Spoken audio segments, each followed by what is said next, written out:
let me walk through paradise with you, Lord.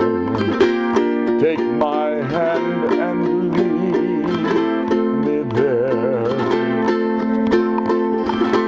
On my earthly treasures I will gladly give. Teach me how to love and how to share love. Ooh. All right, yeah.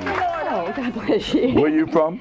South Carolina. What is your name? Noel. Look at the camera. Oh, no. I didn't know he was there. Oh, he's been there all this time, honey. Oh, no. Now give me one of these hang loose. No, not the hook 'em horn. No, the hang loose. Look at the camera. Okay. South Carolina. We did it, baby. Yeah. All right. The woman at the well had a close encounter. She didn't even know it was God going to show up. Now she got an attitude with this close encounter. I'm talking to somebody watching me, and you're going to get a revelation right here, or a close encounter. He says, go call your husband. I mean, all he's asking for is water. And she said, what do we have in common? You a Jew? I'm a Samaritan? Wow. Go call your husband. I don't have one. That's right, you've had 5. And the guy you're living with is not your husband? And she said, oh my God, you know, my father told us that the Christ was coming. And he says, I'm your close encounter. I am he. 1 Kings chapter 19, verse 17 to 16. 1 Kings 19, 17 to 16. Elijah has a close encounter with God. Finally, number 7. I mean, there's many more, but that's all that I put down here. 2 Kings chapter 2, verses 1 to 14. Elijah has a close encounter with God, to the point has a man who's a mighty warrior by the name of Naaman. And he comes, and he's expecting the man of God to wave his hand, slap his hand, call on his God, and heal him of his leprosy.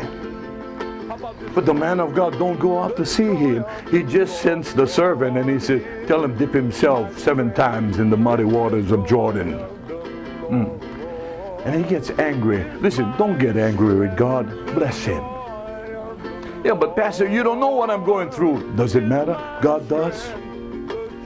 I mean, when that young man called me, he said everything is gone. I said, well, you still here. You see, God loved you so much, he had to give you a wife that would love you.